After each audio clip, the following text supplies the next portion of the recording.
All right, rock and roll. Welcome one, welcome all to the Scorched Earth Political Podcast. I am your most happy host, John. Do you know the drill? You know the drill, okay?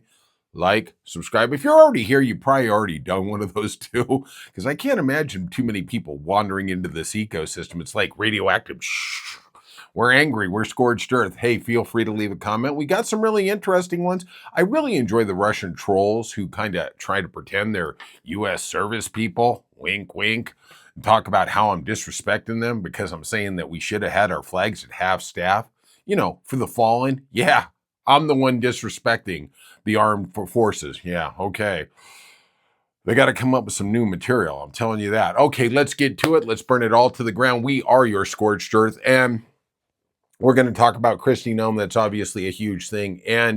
But I want to talk about a couple quick things because not everybody makes it to the end of the podcast. And I want to catch something that really interests me. Look, we have all kinds of crises going on. There's no doubt about it, right? We got a stupid war in the Middle East for God only knows why we're there. I can't wait until some great reporter figures out how Donald Trump and his family is profiting from this, because trust me, he is. We got affordability going through the roof. You know, it's really like we're all just trying to figure out by the end of maybe the summer, we can figure out what homeless encampment we're going to move into. Forget the senior living, forget the assisted living, we're all looking for assisted homeless, you know, where they bring water by once a week or they have a porta potty. Oh, that looks like the upscale one. I think I'm in on that, you know, right? But something that really caught my eye, and I'm going to be honest with you, I know everybody's going to click out on this. The White House ballroom. Okay? I'm sick of this story. I am so sick of this story. I don't even know what prompted me to get into this article. But I'm going to report something nobody is really talking about. Now, look, it really doesn't matter. He legally destroyed the East Wing. He took down the Rose Garden. He did whatever he did. He didn't use any consultation with the Historic Planning Commission. But that's Donald Trump, right? So he destroys the East Wing. He doesn't go. He did it in October. When I was researching the story, I was like, when did the East Wing come down? It's like October 20th. I literally had to fact check that like 3 times because it's been so much in my ecosystem. I thought it actually happened last summer. Nope. So Donald Trump knocks it down. He's going to build this $200 million ballroom. Now it's a $400. You know you're really a great contractor when you double the cost of the project before you even put a shovel in the ground. Yeah, that's what we call grifting. That's what the mob does. Oh, this hotel is going to cost $12 million. What was the final cost? $68 million. Ooh, the Genovese family seemed like they're going to have a good Christmas. But Donald Trump is not doing any public accounting, no inspector general overseeing it. Just supposedly, we're just supposed to trust them. And I would really like to know, where is all this tariff money? Like, who's overseeing that? Like, what kind of grift is going down? Yeah, we're going to find out maybe in a year when the Democrats take over. They're going to do some accounting. But until then, it's like a slush fund. It's like the ATM card that never ends, and there's no limit every day. Fun fact, they're going to the bank every day to withdraw huge sums of money. But this came out of our friends over there at the BBC. They're being sued by Trump, so they got to be a legitimate news organization. They're talking about, now wait for this, the National Capital Planning Commission, the NPCC, was going to vote today. We do this on Thursday night. It probably comes to you on Friday. And they're going to vote on the ballroom going forward. Now, typically, they have to get approval to knock stuff down, but Donald Trump decided he was going to skip that process. Kind of like asking Congress for war authorization or tariff policy. Hey, I just do what I want, and then we'll just pick it up later.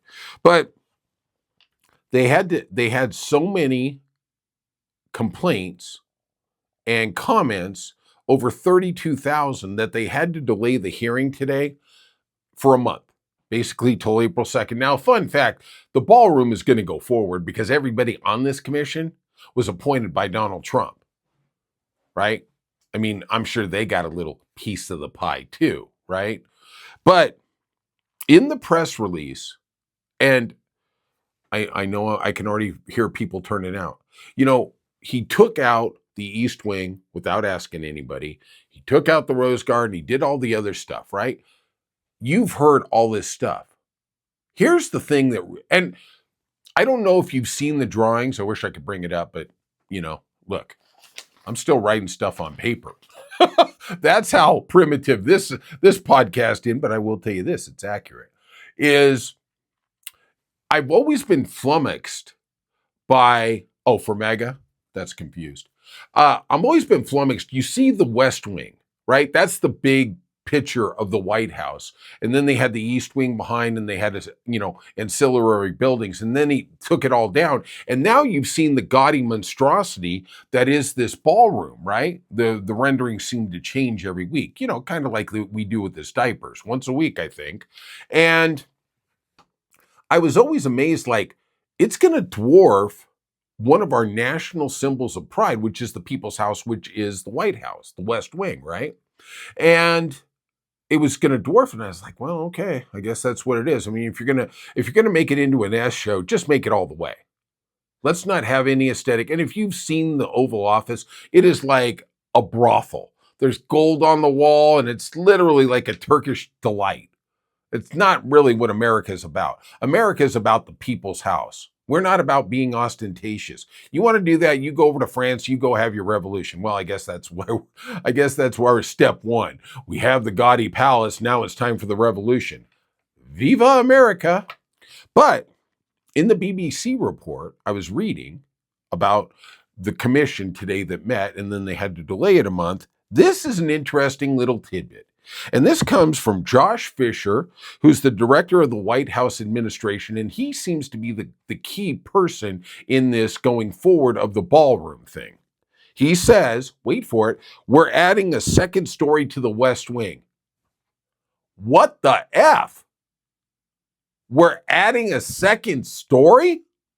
Like, we've all been appalled by the East Wing being destroyed in front of our eyes. Now, all of a sudden, where did this come from? Like we've talked about, the ballroom keeps changing. It goes from 200 to 300 to $400 million, okay? And the design has changed a couple times, blah, blah, blah. They still haven't figured out. You'd think before you tear down a building, you'd have the design for the next one. But, Donald Trump construction, hey, just wreck it, and then we'll figure it out later. Yeah, maybe that's why he went bankrupt 6 times. But I'm thinking to myself, I've read a lot of articles on it. I'm sure you've heard a lot and you're bored out of your mind, but like, where the hell did this come in? How come the media isn't reporting? Look, I understand they got a Middle East war. We got affordability. We got a million fires. Kristi Noem got fired today. I get that. But like, how did this all of a sudden come up and nobody's talking about it? Like, okay, wow. Hey, by the way, we're going to put a coat of red paint on it too. Just a little detail, or gold. Paint the White House gold. Ooh, I didn't even think about that. That just came to me. Think about this. What makes him, what in Donald Trump would make you think he's going to keep painting it white? I mean, it's called the White House, but he can make it the Gold House. That'd be his signature, right? Huh. Interesting. Okay. Also in the news, on Thursday, Trump doubling down. No, hey, he's got laser focus on this Iran war. Time magazine talked to him on Thursday and asked him whether citizens should be worried about retaliatory strikes on American soil following his preemptive strikes to Iran. He shrugged. Well, I guess, he said in the phone interview. He continued, but I think we're worried about that all the time. I got to be honest, I'm not really. I'm worried about other things like them taking about my civil liberties, killing people in the streets, the cost of eggs, the cost of everything. He said, but we plan for it. But yeah, we expect some things. Wow. Like I said, some people will die. When you go to war, some people will die. That wasn't enough. Then Time Magazine said, well, because of the turmoil in the Middle East, what about rising gas prices? These are the things he touted, I guess would be a better word, that's touted. He touted at the State of the Union about how gas was like $1, which is only in his dementia-filled mind. He said, if they rise, they rise. Wow. There we go. Don't you worry, everybody. He's on the affordability case. You know, I wondered what was the cause? What is the real cause of this Iran war? And look, anybody who goes out there and tells me it's to cover up the Epstein, you got to believe her here. And also to get our eyes off affordability. Like I've said, he's got about 4 or 5 months here that he can do all his little foreign shenanigans, and then he's going to have to pull it back because then the midterms are coming and people don't want to be dealing with us spending billions and billions of dollars in a foreign war. Hello? Let's talk about that today, too. Brian Schwartz, he is the senator from Hawaii. He posted today that we are spending over $1 billion a day in Iran. $1 billion effing dollars. He said, and I'll just go with what he said.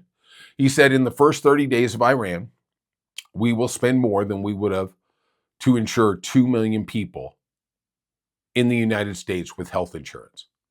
Now, if you remember correctly, we kicked 14, 18 million off last year. It's a nice start. So we're going to a war we don't have an understanding of. We have no objective. We have no mission. We have no end date. And that money could be used for America, for roads, for healthcare, for food assistance. And the money is going over to another pit. Kind of like he bankrupted our farmers, but he gave $20 billion to his little, autocratic buddy over there in Argentina. And then that subsidized their beef market, which undercut ours. Good luck. Oh, but that's okay, because then he stole yours and mine tariff money, the money he probably already hasn't skimmed off the top, and then he gave it to the farmers. $13 billion. Hey, don't worry about it. We got plenty of tariff money. Don't you fret. Let me tell you something. We are not getting that money back. He ripped us off and he continues to rip. We got another 6 months. He's got another 150 days. Literally in his Project 2026, destroy the economy, destroy the world economy. Maybe that's his thing. I'm telling you right now, Vladimir Putin, if he was in the White House, couldn't do a better job of destroying America. Literally, he couldn't. But we also find out, wait, here it comes, that all that money they spent, the Pentagon really didn't a lot for it. So Friday, they are going to put forward in the Senate a supplemental finance bill to give the Pentagon another $50 billion to cover the cost of the initial war. The war you and I didn't want, we didn't know anything about, and now we got to pay the bill. Fun fact, the Pentagon has literally the biggest budget. They have over $1 trillion a year budget. Nobody is cutting. They got an enormous increase in the big, beautiful bill. The one that kicked all of us off healthcare. The one that deprived kids of school lunches. That one. Yeah, we had to make sure that the defense contractors got some more money. Yeah, no big deal. Just keep paying your taxes, John Q. Public, middle class, lower class. Don't worry about it. We got to make sure Howard Lutnick gets another tax break because that's what we're all about. They get another $50 billion. And let me tell you something. Those SOBs in the Senate and the House, they can't vote on whether we should be at war. Look, it's probably going to pass. All I'm asking for is put somebody's name on an effing record. Because if it goes sideways, I want to know who the SOB was who voted to go there. That is exactly what they are doing. The Republicans are covering their butt because they are scared this is going to go sideways. They got to support the dark master, the orange master, but they're scared if things go sideways, come October, the Democrats are going to beat them on the head with it, as they rightfully should. If there is no vote, there's no record. Oh, no, trust me. In October, when this all goes sideways, like it already hasn't, when it goes sideways, all those Republicans will be like, I really wanted to vote on it, but it never came up. Yeah, right. And then when the Democrats the other day said, you know what? Let's defund this war. Let's stop the funds going. The Republicans in committee stopped it. Right? Behind the scenes. The nonsense that goes on in the world of politics. And look, the Democrats do that nonsense too. I'm not saying that's cool. But this is insane. 6 people are dead. 6 soldiers are dead. Our flags are not at half-mast. We are putting in a bill for $50 billion of extra money for the Pentagon that is already bloated and cannot meet an audit. Oh, wow. Here we go. Let's get going. It's a Friday. Have a good weekend. Yeah, here we are, right? Jesus, man. I mean, really. They go to war, and then we get a $50 billion bill. Let me tell you something. The poll numbers on going to war is about 20%. If you would have told everybody in that poll, oh, by the way, you're going to get a $50 billion bill in a week, what do you think that number would have been? It would be the exact same number as the number of times Donald Trump did the moral and correct thing in his life. 0. 20% of the people said, yeah, I'm for the war. Give them a $50 billion bill and let's see where that goes. Just insane. All right. To brighten your skies a little, I don't really know if this does, let's talk about Kristi Noem. She got fired. Yeah, she got fired. And Donald Trump, he's such a cutie. He's such a cutie patootie. He is such a just a PUSS add the Y. He really is.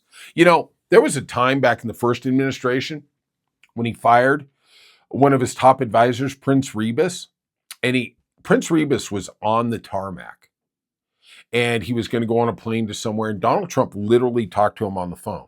This comes from Tim Miller of the Bulwark, who was an aide to Prince Rebus at the time. And he said he was on the tarmac and Donald Trump talked to him. They were going to figure out whatever he was going to do. And then he hung up the phone, talked to somebody else, and then was going to get on the plane. And the guy at the plane said, stop. You've been fired. What? He goes, you can't get on the plane. You've been fired. So Donald Trump on a Thursday, because he likes to put the knife in, Kristi Noem was on stage in Nashville. Yeah. You know, it wasn't a plastic surgeon's conference. Go figure, because really that would be the kind of thing you'd want her to see at. While she was on stage, Donald Trump, through a tweet, fired her. I'm not even going to get in. He brought in this other tool from Oklahoma, which we're going to get to in a second. But she was on stage, got fired. Yeah, I wonder how long she was on stage before she knew. Of course, when she got off stage, she uttered I'm so thankful for the time I got to serve the Dark Master and the blah, blah, blah, blah, blah. Mm-hmm. Yeah. You know, fun fact, when she did that disastrous hearing in front of the House the other day, wait for this one. It was terrible. And then the Democratic Congresswoman from California asked her point blank, are you having an affair with Corey Lewandowski? And then she immediately deflected and started to spin.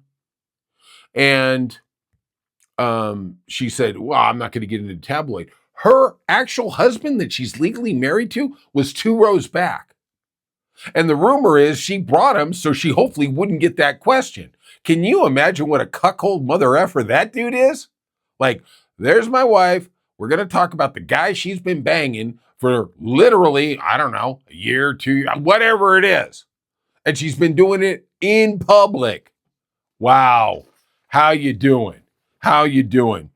But the Trump tweet, while she was on stage, he basically said, I am pleased to announce that Markwayne Mullin, and this dude is the same tool. He's just a white male, will be Secretary of DHS effective March 31st, 2026. The current Secretary, Kristi Noem, will be moving to a special envoy for the Shield of America. When I heard that, I said, what the F is that? Like, I've heard a lot of stuff. Well, in Trump land, that was some make-believe thing that's going to be created this Saturday at Mar-a-Lago. Kristi will be attending in a private jet that you and I are paying for. And my first question was the ambassador to the Klingon Empire filled? And that's why we couldn't put her there, because if we're going to make up some nonsense, let's go all the way. I like Star Trek a lot more than I like Kristi Noem.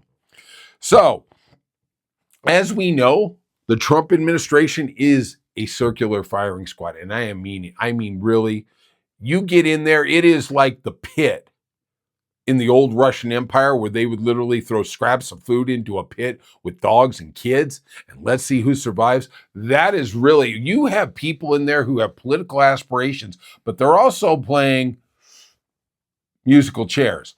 Who's going to be the first one to get their throat cut? Well, it does seem like Kristi was on the short end of that stick. And I was talking about this after the tragic murder of Renee Good and Alex Pretti back in January. God, doesn't that seem like a lifetime ago? In January.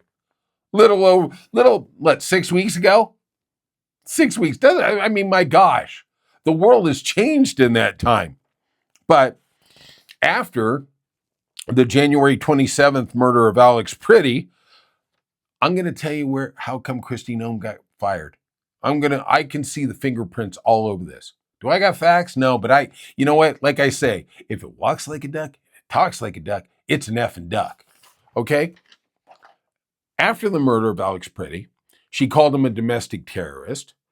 Then Noem, because she was getting so much backlash, leaked. Now, that's not going to be official. It was an anonymous source. So, anonymous source, let's just put Kristi in the echosphere, okay? An anonymous source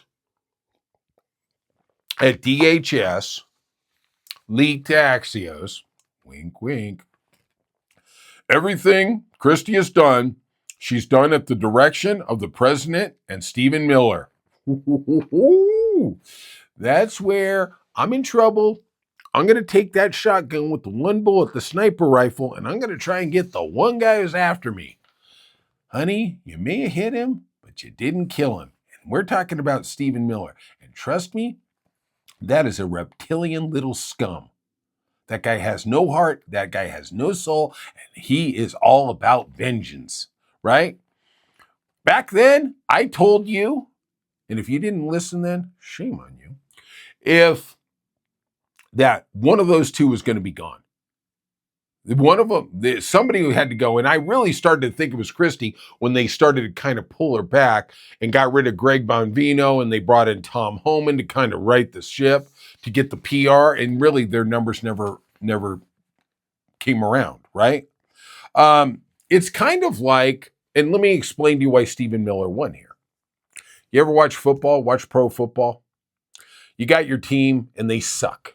I'm a Dolphins fan, so they suck, right? They've sucked forever. Literally into the next 2 lifetimes, they'll still stink. But the coach has got these ragtag players, bad news bears, whatever, and they lose. At the end of the season, he gets fired. Now, the guy who gave him the players, basically the guy shopping for the groceries, I guess we're going to fire the chef when the meal don't come out. Well, if the groceries aren't good, it's going to be a little hard. The GM, makes the trades, acquires the players and gives them, says, here you go. Well, the GM is also, he's in the owner's box every week, whispering in the owner's ear. Oh, I can't believe the coach did that. So at the end of the year, after hearing that for 17 games, that propaganda, wow, it's the coach have this up, the coach have that up, blah, blah, blah, blah, blah, blah, blah. The owner's going to go, okay, that's the guy fired. Well, Stephen Miller's inside the White House. Kristi Noem's on her little love show in her private jet with Corey Lewandowski. Stephen Miller's over there whispering in Donald Trump's ear. We hate anybody who's not white. I hear you, Stephen. That kind of stuff. That's how Stephen survived. He has access to the man each and every day. Kristi didn't. She's out there trying to figure it out. And believe me, she doesn't have enough IQ or wherewithal to figure it out. She's dumb on dumb. And I'm not saying that because she's a woman. She's just an evil, dumb human being. But believe me, in the Trump administration, there's dumber guys. Hey, Greg Bovino, haven't seen you in a while. So I'm going to tell you also what happened. Stephen Miller's fingerprints, they were everywhere. So how's he going to get Kristi Noem out? How's he going to get her out? You know, you're whispering in, but you need a little push. That push came this week when he got to Senator John Kennedy of Louisiana. Good old boy. Talks like, Colonel Sanders, but he went to Oxford. Tries to act like he has an outhouse in the back, but really he lives in a palatial estate. Kennedy, when he was interrogating, questioning, Stephen Miller gave him, here's how it goes in politics. When you've got the political playing field, you've got the Republicans running the White House, they basically say, as we've seen with tariffs, the war, all the DHS, the immigration stuff, they basically say, you know what, get in line. They tell the Republicans in the House, Mike Johnson, my God, his head hasn't come up from beneath the Resolute desk for literally a year. Yeah, and I meant that. That they're told, get in line. Shut your mouth, get in line. Yeah, there's a couple stragglers, the Thomas Masseys, the Rand Pauls, whatever. For the most part, they get in line. And these are the same people, and I'm talking about John Kennedy, who confirmed Kristi Noem less than a year ago. Confirmed Bobby Kennedy, okay? So they got in line with what the White House did. Well, let me tell you, in the last week or whenever it was, when this hearing was coming up, Stephen Miller or Donald Trump or both said, you know what? We need to get rid of her. Go at her. The handcuffs are off. We are unleashing the Kraken here. And John Kennedy, he did like the good boy he is. And he did what evil Stephen Miller and maybe Donald Trump told him to do. In his questioning with Kristi Noem this week, he asked, wait for it, and this is how I know it came from Miller. Is it fair for you to blame Mr. Miller for your words after Minnesota? Oh, well played, Stephen. Well played. And I thought Michael in Godfather 2 was a master orchestrator. He then said, this is Kennedy, they're quoting you on the record saying it's Stephen's fault. Now, Kristi, man, she's backspinning. All right. At this point, she's hoping they'll ask her about killing her dog. She said, I'm not going to speak about anonymous sources. Ooh, sorry, honey. Sorry. It's Rose pushing you off the door at the end of Titanic. You ain't going to make it. But Tom Tillis then chimed in and I'm not saying they unleashed Tom Tillis because he's not running for re-election, so he don't really give an F. But he says, what I've seen about you running this administration is disaster under your leadership. All right. Million times you heard that from Democrats. Now a Republican chimes in, but there's always the little straggler, right? We've always had the Republican straggler going on. Well, then Kennedy came back around and he pointed out that there's a $220 million ad budget for DHS. Let us understand something here. He voted for that budget back in the big, beautiful bill when they decided to park $85 billion in the immigration department of DHS. Kennedy voted for that. Tom Tillis, I'm going to take that back. I don't know if Tom Tillis did. He might have been the guy against it. Okay, I'm going to hold off on that. But he started complaining about the ad budget and how most of the ads prominently featured Kristi Noem. And I've seen them on football games. They had a huge budget. In the first quarter of this year, nationwide, the biggest budget expenditure is Tom Steyer in California running for governor. He has spent almost $60 million. DHS, 55. We're not even 3 months in. Yeah, they're blowing some money. They're getting high on their own supply. Now, fun fact, and the Kennedy did bring this up, I'm glad all of a sudden we get to it, that DHS appropriated millions of dollars in ad contracts to the husband of her personal spokesperson, Tricia Mclaughlin.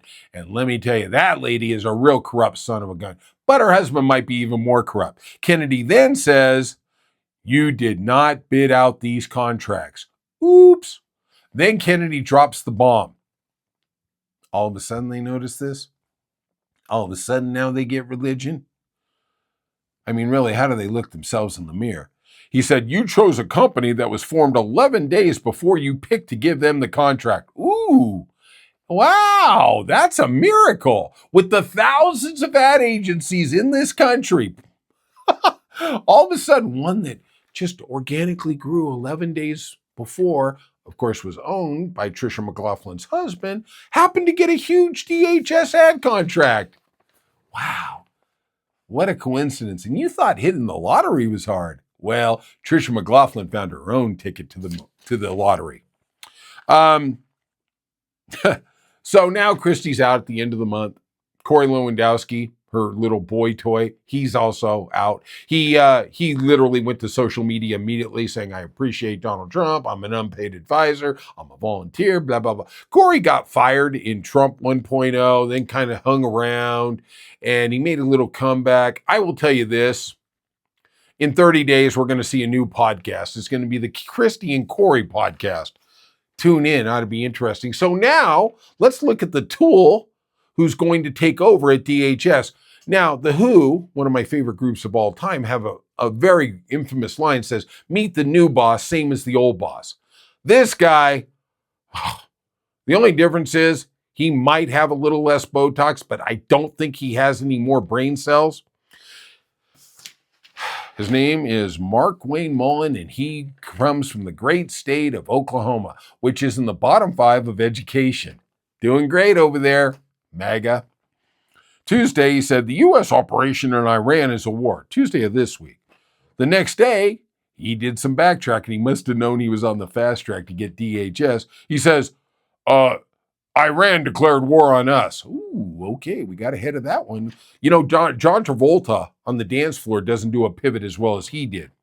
After the Alex Pretti shooting in January, he said, "Alex was a deranged individual." Wow, here we go.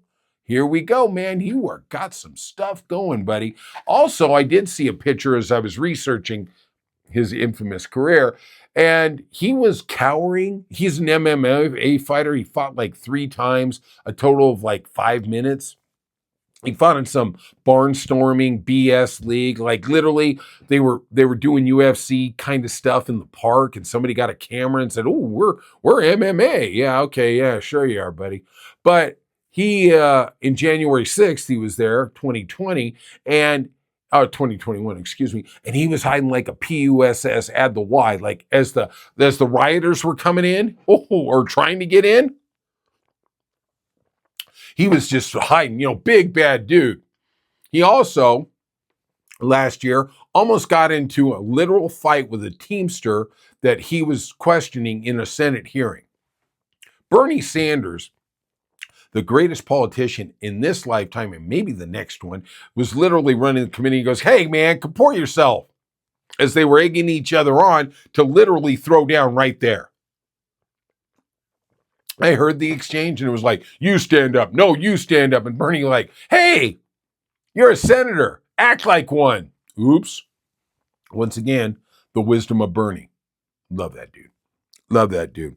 But June 1st, 2023, in a hearing that he was chairing in the Senate, this is a senator, okay? Senator. "I don't want reality in a hearing about race and education."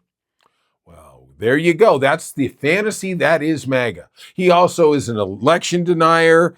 And like I said, he threatened that Teamsters union member last year in a Senate hearing. Really what you're looking at here, the foundation of DHS is rotten. We need to abolish it. No ifs, ands, or buts. 50% of the nation wants to abolish ICE.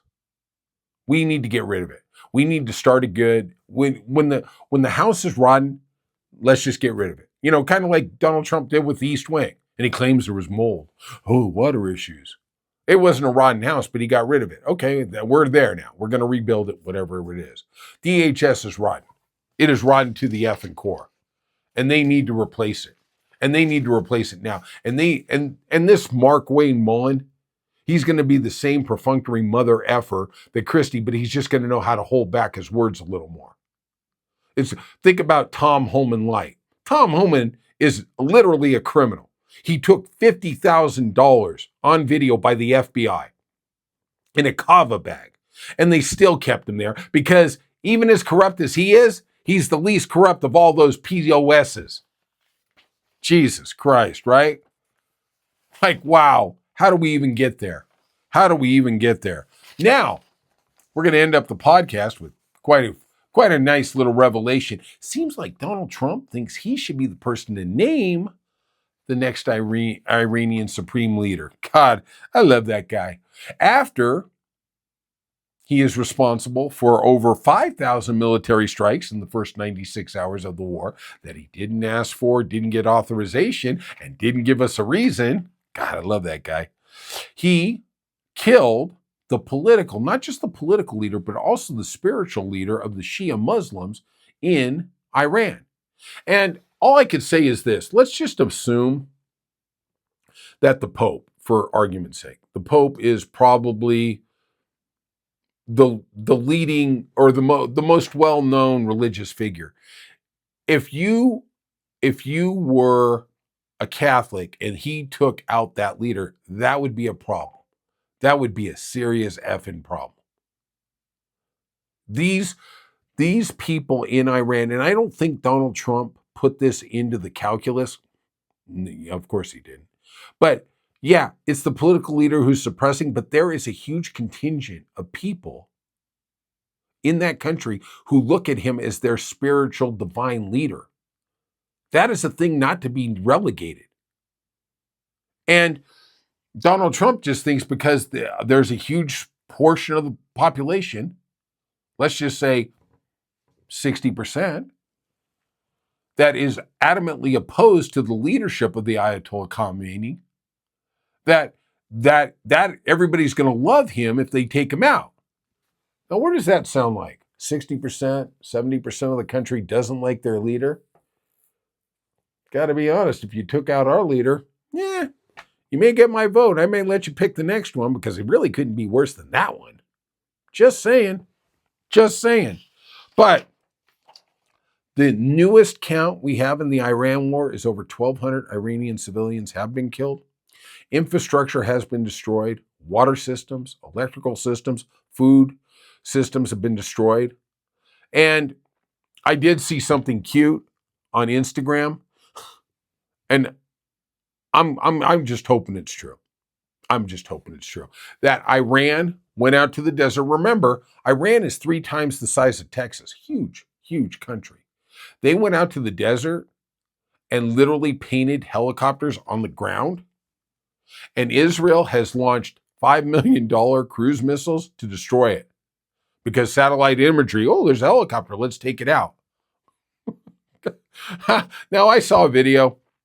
I'm not saying it's legit, but man, that's some funny stuff. And I will say this, knowing the way Israel is and how they are just chomping at the bit to blow up anything that says Iranian, made in Iran, that could be very well possible.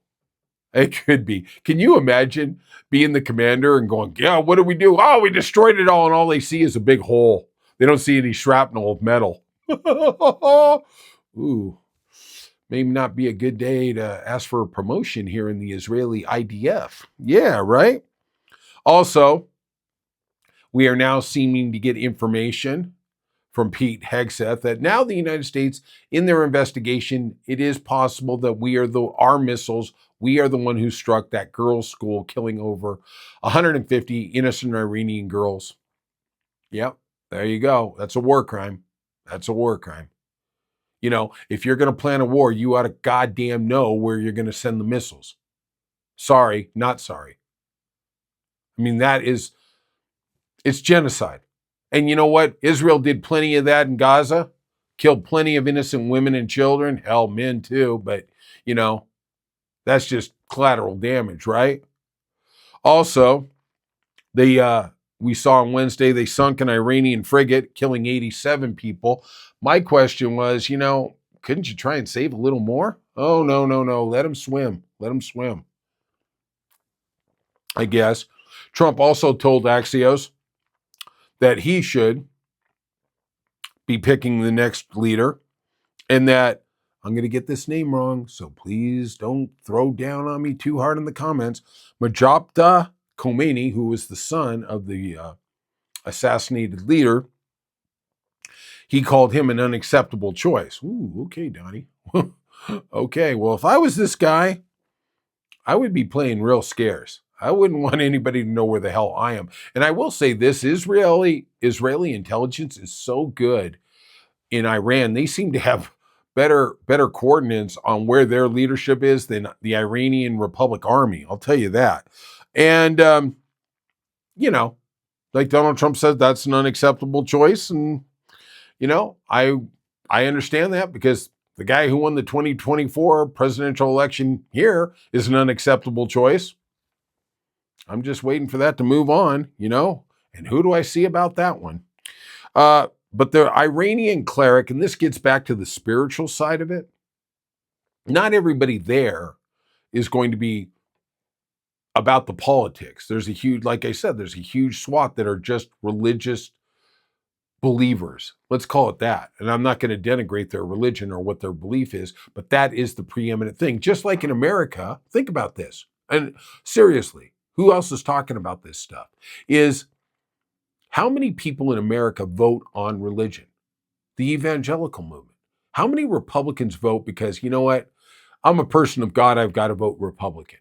They don't think about any of the other consequences or the actions that party or that individual perpetrates upon them. I think that's a huge thing. We're not thinking about Iran in that sense. That there's a huge swath. What do you think the evangelical vote in America is? I'm going to throw a number out there. 20%? I think that's a fair number. I think there's 20% of this nation that is deeply religious that immediately will just click the R. It doesn't matter who it is because that's their guy. Well, let's take that 20% theoretical over to Iran. They are the same as the evangelicals here. They're deeply religious. They're deeply fundamentalist. Doesn't matter what the guy does. Doesn't matter if he kills people here. At the end, we are going to vote for him because he is our spiritual leader. That is who we're looking at. And I'm going to say it's probably higher than 20% over there. They have a passion. The Muslim people have a very deep passion for their religion. But this is Iranian cleric. Once again, get ready for a butchered name.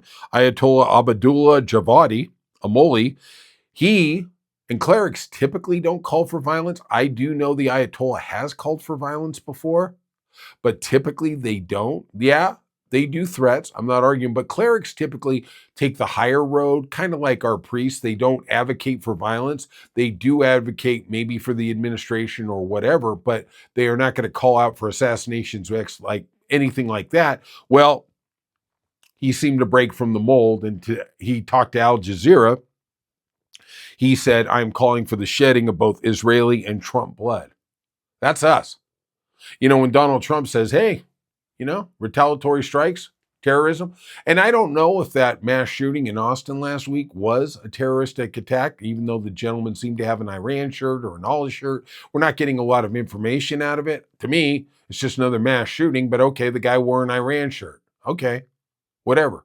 Now, I do wonder, I thought initially, and maybe I was wrong, that the Trump administration was going to try and pigeonhole this into the domestic terrorism so they could do that. But now it kind of backfires on them because now it's retaliation for what we did in that arbitrary war strike.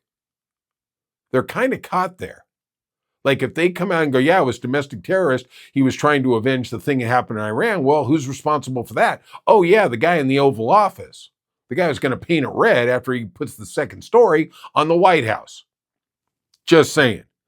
And really, I don't think Donald Trump has any appreciation of what the religious fervor is in other countries. You know, I watched Dune 2 the other night. I love that movie. And that's really about the story of a leader who comes up through politics, but also embraces the religious idolatry that comes with it and becomes even more powerful. That is exactly what the Ayatollah did in Iran. He absolutely unequivocally did. And I don't think we appreciate it, even though that is a big segment of our population. Hell, I did a story the other day about military commanders in our armed forces, who are calling for the second coming of Jesus. They think this Iran war is the precept to the Armageddon thing. All right, I guess they both start with Armageddon, and army start with the same 3 letters. Okay, let's go. 1 syllable down, keep going. Next deadline is the rapture. All right. Thank you very much. Appreciate it. I don't usually do this, but I want to give a little shout out to somebody who's been kind enough to co-host a podcast. It's her birthday today, my friend Crystal. I appreciate it. Thank you, my girl.